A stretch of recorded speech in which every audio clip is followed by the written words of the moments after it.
পুলিশের ঝামেলা পেরিয়ে আসতে আসতে প্রায় সন্ধে হয়ে গেল, তাই বাসার উদ্দেশ্যে রওনা হলাম। কাল থেকে কাজে লেগে পড়বো। হঠাৎ পুরুষ কণ্ঠে কেউ বলে উঠলো, দাঁড়াও। চেয়ে দেখলাম একজন ভদ্রলোক সোফায় বসে আছেন, সাথে একটি ছেলে। বুঝতে বাকি নেই উনি আমার বাবা। বাবা বলল, তুমি নিশ্চয়ই রাজ? আমি বললাম জি। বাবা বলল, আমি আফজাল আল ইমরান, এই বাড়ির মালিক। তার মানে মিজান তোমার জন্য 2 মাস একটা ঘর চেয়েছে? আমি বললাম জি। বাবা বলল, তুমি আমায় আঙ্কেল বলতে পারো, ভয় পাবার কিছু নেই, আমি তোমার বাবার মতোই। কথাটা শুনে কলিজাটা কেমন যেন করে উঠলো। হবে নাই বা কেন? নিজের বাবা বলছে উনি নাকি আমার বাবার মতো। যাই হোক, এসব ভেবে লাভ নেই। আমাকে আমার লক্ষ্য থেকে সরে যাওয়া যাবে না, কিছুতেই আমি দুর্বল হব না। বাবা বলল, এই হলো আমার ছেলে আশরাফ আল ইরফান। আমি বললাম, আসসালামু আলাইকুম। ভাইয়া বলল, ওয়ালাইকুম আসসালাম। তখনই একটা ফোন আসায় ভাইয়া বেরিয়ে চলে গেল। বাবা বলল, তা রাজ, আমি শুনলাম তুমি নাকি তোমার আন্টিকে কিছু শর্তের কথা বলেছ? আমি বললাম, না আঙ্কেল। বাবা বলল, মানে? আমি বললাম, আসলে আঙ্কেল, ওইগুলো আমার শর্ত নয়, অনুরোধ। বাবা বলল, কিন্তু কেন? আমি বললাম, এখন আমি কিছু বলতে পারবো না, যদি আপনাদের কোনো সমস্যা হয় তাহলে বলে দিতে পারেন।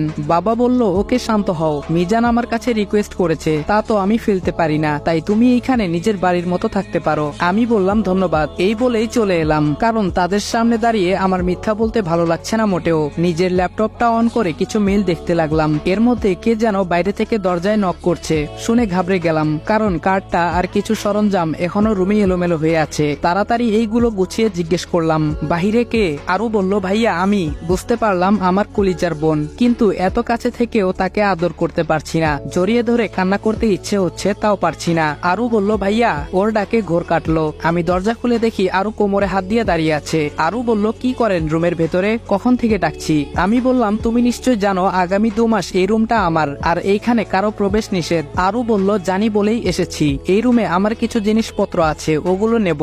আমি বললাম, ওকে নিয়ে যাও। আরু ওর নিজের জিনিসপত্রগুলো নিয়ে চলে গেল। আমি কিছুক্ষণ বোনটাকে দেখলাম মন ভরে। তারপর রাতে খাবারের জন্য রেস্টুরেন্টে চলে গেলাম। যদিও mister and missus Al request করেছেন তাদের সাথে খাওয়ার জন্য, কিন্তু আমি খাইনি। একটা ইগো কাজ করছে। পরের দিন সকালে আমি কিছু কাগজপত্র গুছিয়ে নিয়ে রওনা দিলাম ইন্টারভিউ দিতে। একটা কোম্পানির পোস্টে টিকে যাই। আমার মতো ছেলেকে দেখলে কোন কোম্পানি চাকরি দেবে না? যেমন দেখতে তেমন সব কাগজপত্র, একদম খাপে খাপ। এ যেন পূর্ব পরিকল্পনা। হ্যাঁ, তাই তো। তবে এটা শুধু আপনারা জানেন, অন্য কাউকে বলবেন না। কিন্তু আমি এই অফিসে কাজ করতে লাগলাম এবং খুব অল্প দিনেই বসের খুব প্রিয় হয়ে উঠলাম। কিন্তু এই অফিসের আসল বসটাকে তা আজও জানতে পারিনি, কারণ আমি যাকে বস বলছি উনি আসলে ম্যানেজার। বস নাকি অফিসে আসেন না, আড়ালে থেকে কাজ করান। কিন্তু আমার তো বসকেই দরকার, আমার টার্গেট তো উনি। দেখতে দেখতে 1 মাস পেরিয়ে গেল।